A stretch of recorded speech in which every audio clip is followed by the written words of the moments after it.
Welcome to the Black Girls Heal podcast, where we talk about changing unavailable relationship patterns, healing unresolved trauma, and building a healthy relationship with first you and then others. Every episode, we will talk about actionable advice that you can apply today to break unhealthy patterns and grow your self-worth. I'm Sheena Tubbs. Let's begin. What up, ladies, and welcome to the latest episode of Black Girls Heal. I hope this finds you well and that you are thriving. And if you are in need of support, I hope that this episode helps you get closer to that. So today's episode, I have not figured out the title yet, but it's going to be something around the importance of play, adapting to change, letting yourself grow. We'll see what I come up with, or if the title, which has definitely happened before, has nothing to do with the three things that I just said, but there's something that I mentioned in the teaching that I share this episode that I think is a better title. So yeah. Before we get into it, I have an exciting thing to share with you. Next February, we will be having our Black Girls Heal retreat. It is going to be our inaugural event that will be on Valentines Day weekend, February 12th through the 14th here in Houston, Texas. Yes, in person. Yes, I'm working with a team that has been able to have socially distanced events. Yes, numbers will be limited for that reason. I mean, it's 6 months away, but hey, we know how things are looking right now. But I just know that I want to be able to celebrate, teach, and help women heal who are dedicated to wanting to become full versions of themselves, have healing in their relationships and healing in their self-worth. So this will always be around Valentine's Day weekend. If you're not new to this podcast, you know that Valentine's Day is my second favorite holiday. Christmas is my first, which is actually the anniversary of Black Girls Heal. That's when Black Girls Heal was first launched and initiated into the public years ago. But Valentine's Day being my second favorite holiday, I want this to be the cornerstone of which we come together to celebrate love. We get to determine what we see about ourselves, what we feel about ourselves, what we know about ourselves. We are the ones who are in charge of our own narrative. And so taking back Valentine's Day for those of us who it is not your favorite holiday, I want it to mean something else. I want it to be a day of fullness, and I want it to be a day that belongs to you, no matter your status, no matter if it's a made up holiday. If it's made up, we can make it mean whatever we want it to mean. It will be, to that point, the name of the conference will be The Healed and Loved Woman. I love this name that I created. I think over the last couple of years, I've been trying to figure out how to best teach this. You know, I had a course which has currently been retired, and I want to try something else that I think will be a really great impact for women. So, and I know how my audience feels about getting together, about celebrating, about loving on each other. So we gonna come together and love on each other, y'all, in February. So I will be opening registration in October. Don't know when, but I'm just telling you right now, save the date, save your coins, because it's not gonna be open forever and ever. It's gonna be open until seats are filled. And I would love for you to join us. So let's get into today's podcast episode. So how do I want to start this? So I originally had this episode as just talking about the importance of play, because one of the things that I teach my students is how vital it is for us to reconnect to our inner little girls, to our inner children, to that part of ourselves that we may have shut down and minimized her voice. And one of those ways of doing that is not just learning about our feelings and being able to be in touch with our feelings and take care of ourselves, but it's also learning how to play.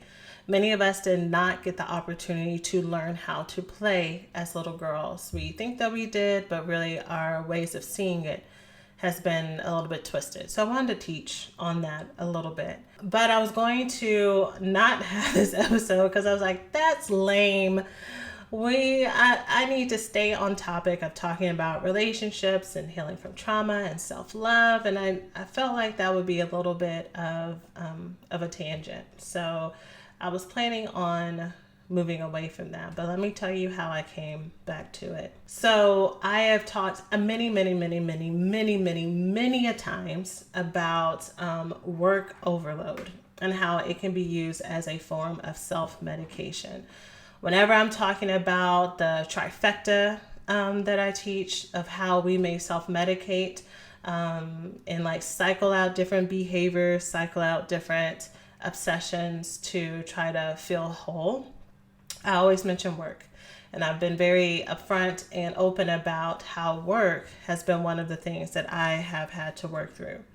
However, over the last year or so, as I've taught about this, I've had a little bit of embarrassment, a little bit of confusion as well about why balance with work was something that was still hard for me.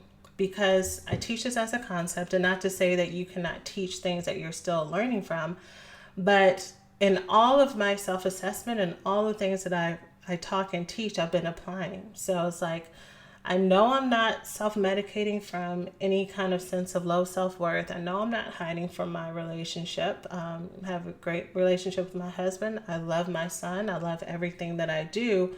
So why is it that I will go a period of time where work is very balanced and then come to a place where what happened a few months ago where I had a health scare that was totally based on work stress. Of course, other lifestyle choices like diet and exercise, but definitely there's been a consistent thread in my life that work stress and me going hard in the area of work has been negatively affecting my health. And I'm like, what is it? Why can I not get this straight?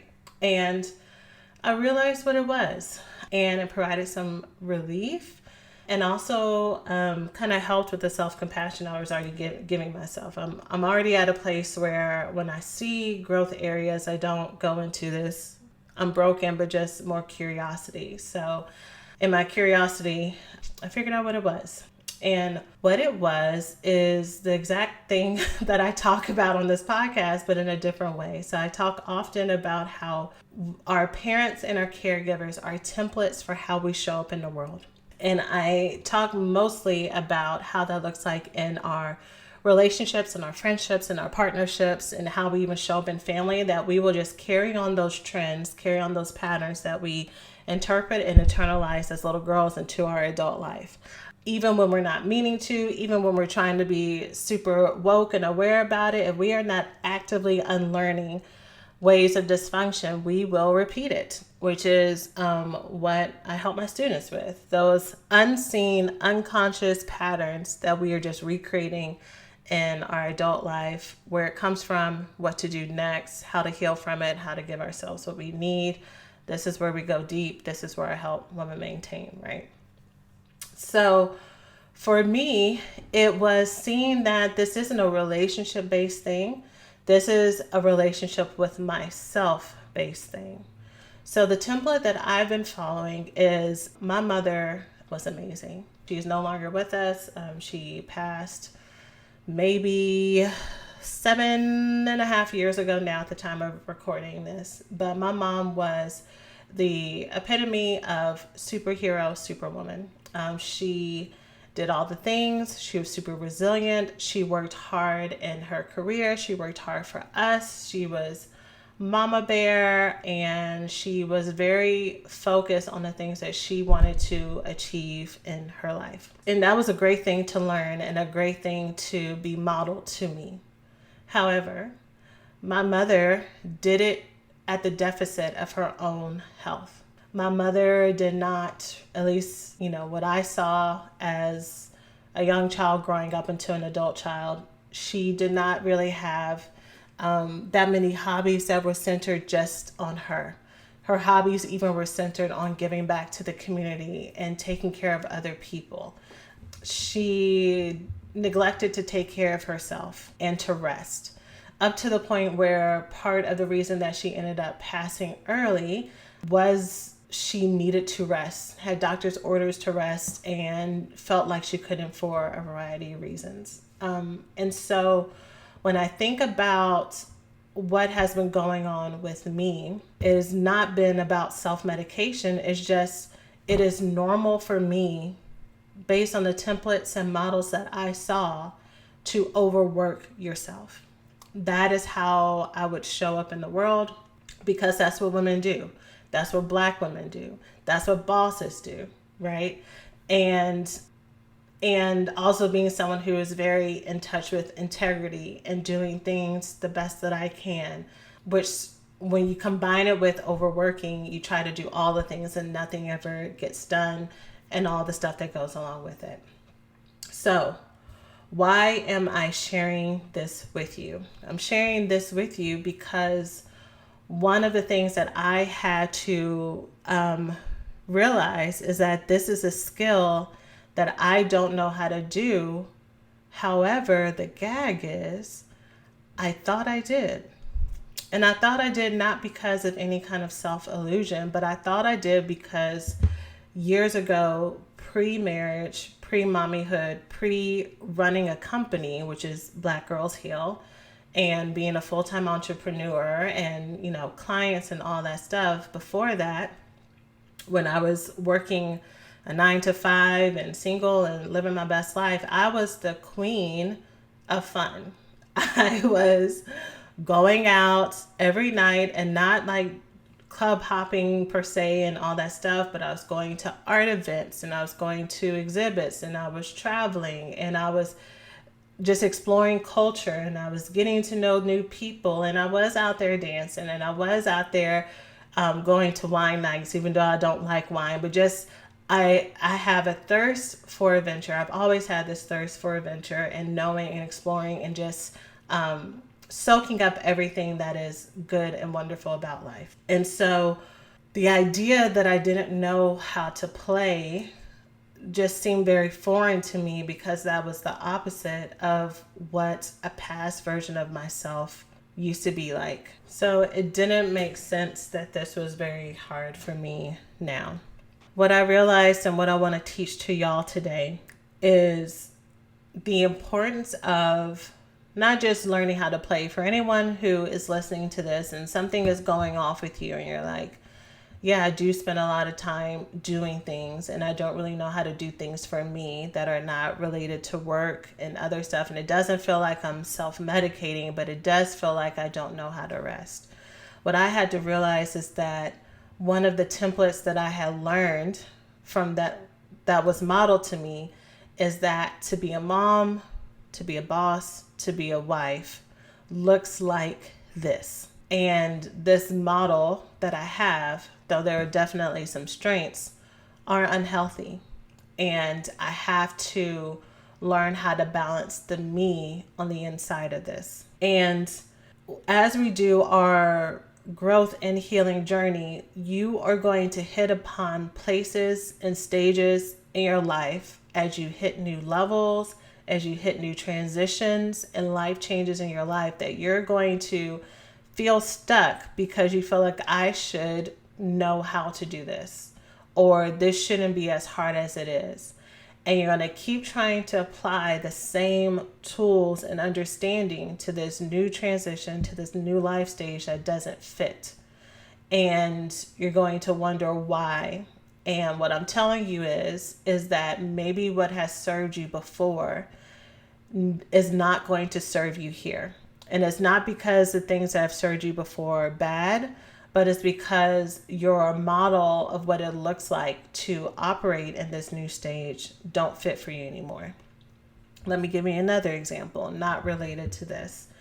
Recently, I think many people have a morning routine. Some people don't believe in it, but most people have some kind of thing, routine, cup of coffee, taking a lunch break every day, exercising at night on their Peloton, or going for a run. Most people have something that they do that gives them relief, gives them an opportunity to take a break.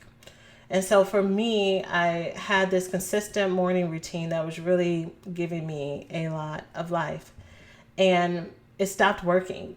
It stopped working. Like meditating didn't feel as good for me anymore. Having to like journal and do all the things that I would do, all my steps just felt like a bother, and I wanted to sleep through it. And then I would feel bad for the rest of the day because I didn't spend time with myself. And so it was just kind of this vicious cycle. But what I realized was, is I was trying to get the me of this stage to follow this consistent routine that I had outgrown. In this stage of my life, sitting for meditation for 15 minutes before I do anything else is not the best next step for me. I needed to find and allow myself the freedom to figure out what works for me now. I needed to allow myself the ability to grow and adapt and to change. And the more I was trying to get me now to fit the old me and what the old me needed, the more stuck I was going to feel, right? So here are 3 things I want to share with you about growth, things to keep in mind as you are progressing and going through your healing process and learning and unlearning things. First, I want you to allow yourself to change, to not have to be the same person, have the same characteristics, to have the same desires and wants, to even have the same tools that helped you before that are supposed to help you now. Change is going to happen whether we like it or not. One interesting fact that I hold on to that really validates this point is that our taste buds change every 7 years. I don't know if you know that, but that's why if there's ever been a food that you never really liked before, it's really good for you after some time to actually give yourself a chance to try that food again. That's why sometimes we can grow into allergies, things that we never had allergies to before. As I've grown, have become more lactose intolerant when I was never lactose intolerant before. I also know that that is one of the things that's in the genes of being African American, but it was definitely something that I grew into. To my point before, I'm a notoriously picky eater, and there are some things that I said I would never eat that now I really love, and things that I used to love that now not so much, right? So our bodies naturally evolve and grow and change. If we split our life into chapters, the woman who I am now is very different than the woman I was when I was 25. Very different than the teenager I was when I was 15. And God willing, I'm the much different person than the woman I will be when I'm 45 years old. Right? So we are constantly evolving and changing who we are. So if that's the case, allow this new version of yourself, even if it's a person who's different, even if it's you a year later. Think about who you were a year ago now. Chances are that you are a different woman. And let's say you've been stuck in whatever area you have in your mind right now. If you've been stuck for the last year, maybe it's because you haven't allowed yourself to change and try different techniques, try different tools, try a different way of what you were doing before now. To bring it back to my work example, I have done all the things. I've used the tools that I know how to use to help with the work-life balance, which really, really did help. But then eventually, because it's a subconscious thing, right, that miseducation will creep up before you know it. So I could go months and months and months of feeling balanced, full, whole, until my body suddenly crashes. And it's like, where did this come from? And it's so insidious that I didn't know. So I would use all my own tools. Y'all know, even though I talk about coaching, I'm very much pro therapy. I would talk about it with my therapist, and as a good therapist does, it would be a more open-ended conversation, maybe connecting it to things. But what I came to now what I came to a few months ago is like, I need to find someone who can help me with balance. And I don't need someone who's going to teach me how to make a schedule. I know how to make a schedule. I'm the queen of spreadsheets. That's not what this is. I need to know a different way of looking at balance, of looking at how to approach learning how to play and learning how to live life, because my system and the ways that I've done it before no longer work for me. And I need a new template. I need to try something else out. So that's why I started working with my coach. And I think I said in the previous podcast episode, and if not, I'm saying it now, but I know I said it on my Insta stories when all this came to pass, is me working with this coach was like the perfect the perfect segue, because having that support is what helps me have all of the revelations and breakthroughs about what it may mean and what it may look like to operate differently as a woman of balance, as a woman of having all the things, and where I structure things, where I prioritize things, and just how I looked at the world and how I looked at myself in the world. I know that's a little bit general, but I'm thinking about possibly having my coach in the podcast later. So if so, I'll let her tell you a little bit more about her approach to balance and where it comes from. For right now, what I'm attempting to communicate to you is, in these different levels of change, if you're feeling stuck, find someone who can teach you something that you don't already know. Find someone who can give you tools instead of you continuing to go down the cycle yourself. Which goes to my next point. Number 2 is, I want you to allow yourself to learn new lessons and be teachable. Allow yourself to get out of ego. And remember, I've taught before that ego can also look like low self-worth and self-loathing. But get out of this place of nothing's really going to work. I've tried everything. What's the point of me hiring this person or getting this person to teach me? Nothing's going to work. The low self-worth part. And also the ego, which is, well, I can do it myself. I just need a little bit here and there, but I got this. Allow yourself to grow. Allow yourself to enter into experiences with an open mind, knowing that no one in this world knows everything. We can constantly, no matter our age, no matter our stage, learn and grow from other people. And with that, the third thing I want to share is, it's okay for it to be hard. It's okay for you learning how to do something differently. It's okay for you to be stretched a little bit. It's okay for whatever you are learning in this new stage of your life to not make sense. It's also okay for you to want to push against it a little bit. I think that also shows a good sense of your own inner voice and self-empowerment coming through. However, if you're teachable, that's different than being self-protective and pushing everything out. I truly believe that whatever is not true will fall away. If you are coming with a strong sense of self and self-love, if it doesn't fit, it'll fall away. If it does fit, but you're just not ready to receive it, later on, one day it'll click and you'll be like, oh, this is what they were talking about. Or if it's enough time where you don't remember who planted the seed or where you learned it from, one day it'll just click and it'll be a new truth that you have. But it's okay for you, as you're learning how to do things differently, to not want to do it that way. But what true self-love and growth and healing and maturity will give you is the initiative and the openness to try it. Don't go into things saying something's going to not work for you if you don't try it.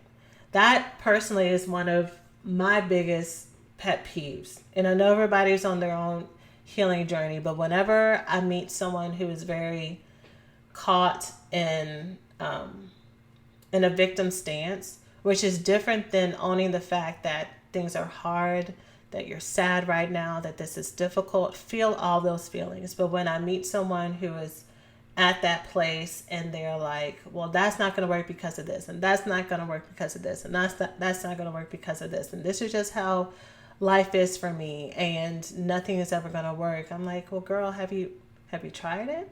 Have you fully given yourself to it? Have you kept trying over and over and allowed yourself to fail? Did you ask for help? Were you trying to do it on your own? Were you, I mean, there's just so many things that go along with it. So it's a little bit of a tangent, but I want you to let yourself be teachable and be able to grow. Okay? So something also to the point that I was saying earlier is I don't want to be someone who's going out every night like I used to. I like being at home now. I like doing things and being chill. I like being a homebody with my baby and maybe taking him to go see things. Of course, post COVID, we took him to the aquarium for the first time because being in the house for 6 months, I've been very much, I'm not going anywhere. Y'all have fun. And my husband's like, seeing that I'm stir crazy, and was like, okay, we're going to go. We're going to put on our masks and we're going to stay away from everybody, but let's go see some fish. So we went and saw a fish, and it was great for him to get out and see things. But all that to say, the old me doesn't fit anymore. But the model of womanhood and Black womanhood and Black motherhood had a lot of self-deprivation in it. And I am learning how to live in abundance. And that is okay. It is okay for that to be something that is a skill that I have to cultivate. And I want you to know that wherever you are, whatever skills you are having to learn to cultivate, if it's that you grew up in a house where there was a lot of anger, and so you have to learn how to communicate in a calm way what you're feeling to someone. If part of what you learned or what was modeled to you was to go quiet and to be passive and to expect people to read your mind and otherwise to get hurt. So the skill that you're learning how to cultivate is how to use your voice. And so on and so forth. You know what that is. Whenever you are ready for that next lesson, I want you to show up for it. Okay? So that is it for this week's podcast episode. I hope again that you found this helpful. I hope that you have that date saved for our Healed and Loved Woman conference in February. More details to come. There is nothing for you to sign up for now. There's no wait list. Just stay tuned. And that's it for now. Y'all have a great rest of your week and take care of yourselves.